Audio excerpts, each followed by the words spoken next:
What is chi? That was Master Leon's most hated question, but I'm willing to answer.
I'd like to share a quote with you, which is, "It doesn't stop being magic just because you can explain it." Chi is actually really easy to explain. The one reason that Master Leon hated that question, people would say, "Sir, what is chi?" is because chi has a lot of uses. It can be used a lot of ways in Chinese language, and the Taiji classics use chi in a lot of ways. Every time you see the word chi in the Taiji classics, it's not always just the same thing. Let the mind direct the chi so that it sinks deeply and steadily and can permeate the bones. That chi is breathing. The waist is the mind is the commander. The waist, the chi is the flag. The waist is the banner. The chi is the flag. If you pay full attention to your chi, your striking force will be ineffective. I mean, there's lots of ways that chi is used. So, Master Leon's definition of chi was really simple: an adherent oxygen latent in the body for stamina and vitality. So if we look at chi as being the power of oxygen, and what does oxygen do for us, and the energy we get from oxygen, think about it. His saying the oxygen that's latent in the body. Well, if you think about the Olympians that train at high altitude, what they're training up there when there's not much oxygen is to have the body process and use the oxygen that's latent, that's already in your blood vessels, in your blood. If you've ever heard of the Wim Hof method, Wim Hof push-up method, which is you do some breathing exercises and then you exhale and you get down and you do as many push-ups as you can. And most people find out that they can do many more push-ups than if they just do a standard, breathe out every time you push. The first time I did the Wim Hof push-ups, I did 54 push-ups, and that was after exhaling, and it was definitely more push-ups than I'd ever done. My girlfriend Jane at the time, she did 72. And the basic method is that instead of relying on the oxygen that you're getting from your breathing, you actually tap into the oxygen that's in your blood. And there's lots of ways to do that. There's a technique called underbreathing, which is to actually try not to breathe too much. If you ever do your Tai Chi solo form, and just take a minimum amount of breaths, you'll start to unlock the oxygen that's in your blood, and you'll have tons more oxygen than you can breathe in. Another idea, a really simple idea. Chi is your nervous system.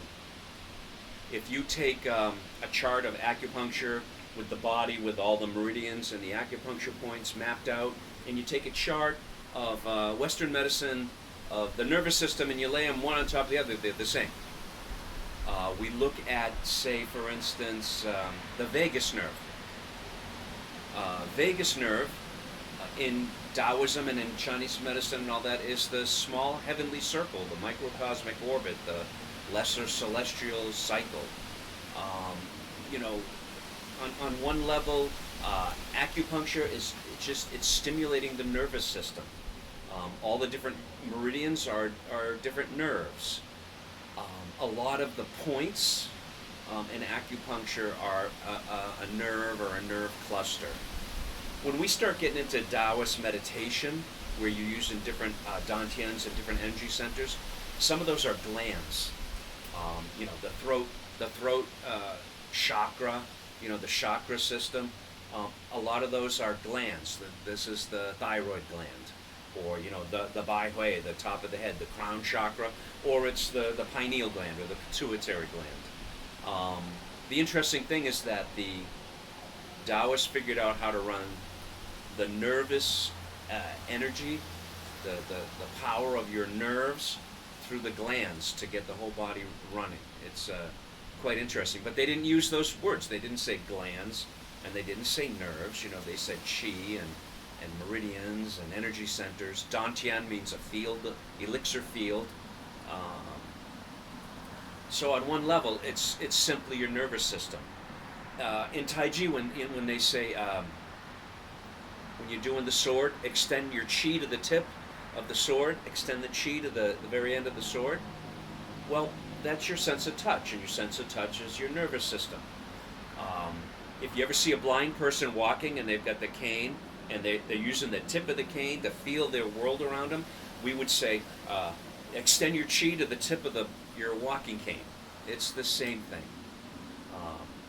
There are some mysteries. The mystery is where does the nervous system work with the body? For instance, mind and the nervous system and the muscular system for movement, where the mind commands and the body obeys, and then how does that get messed up? Think about penalty shot, basketball, or any of the sports. Those people can take that penalty shot anytime they want. The trouble is that there's something going on with their mind. Maybe they're nervous. Maybe they're thinking. Maybe there's the chain of command. Tai Chi classics say mind is the commander, chi is the flag, waist is the banner. That's a very huge one, which I'm going to go into a bigger lesson with. Or the one I always think about is Mike Tyson, his first big loss.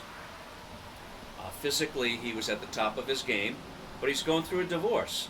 So think about nervous system. Mind is part of the nervous system. Chain of command. You know, body wants to obey. That's what we train. We're training the body to obey. But there's something going wrong in the chain of command. You know, he got knocked out by Buster Douglas, who, I mean, yeah, Buster Douglas would wipe the floor with most martial artists. But he shouldn't have wiped the floor with Mike Tyson that time. But you know, Mike Tyson had the chain of command was messed up. One definition of chi I heard was bioelectric energy, and you know, that's, I think about that like that's the electricity that's running in your nervous system. Um, you know, what's the difference between somebody who's laying down sleeping and somebody who's laying down and they just died? Well, the one's got no electricity. I mean, I'm you know, it's not that there's not any mystery or magic in chi. It's just that that's a very small part. That's like the dot in the yin yang fish. But the fish of chi is all the parts you can explain. That's no problem. That's all very explainable. Now, if you start thinking chi is going to make you superhuman, it doesn't. Chi makes you super normal. You know, chi's going to make you invincible. No. You know, people are going to use magic chi to push people and they go flying 10 feet. No, that's all explained in physics and gravity. Whole body power versus, you know, single part of the body power. All those mechanics can be explained. The part that can't be explained is like, you know, when you have those reactions. People that are going to go into the ring, their mental training, they gotta psych themselves up. A lot of their training is to get psyched up. People that are attacked on the street, there's no time to get psyched up. It's your instinct. It's that subconscious. That's some of the mystery that people can just, you know, the stories of different masters who are attacked, you know, surprise attack or a sucker punch, and they do really well. They defend themselves and they defeat the attacker. And then, of course, there's plenty of people that get a surprise attack or a sucker punch and they get hurt. But that can all be explained. And again, all the references in the Taiji classics and all the other internal martial arts, Xing Yi Bagua, Yi Chuan, Li Ho Ba Fa, there's lots of internal, you know, martial arts talking about Qi, but really they're not talking about the Qi as that magic thing that's going to do the fighting for you or whatever. And the same thing with, for sure, like Taoist meditation. Yeah, they talk a lot about Qi. Well, meditation has a lot to do with your mind and your nervous system. Calm your mind down, calm your nervous system down, slow your heart, and let your blood circulation freely throughout every part of your body, and you'll get lots of health benefits. So, again, this is just a quick explanation of Qi, but that's what it is. It's either the oxygen in your blood or it's your nervous system.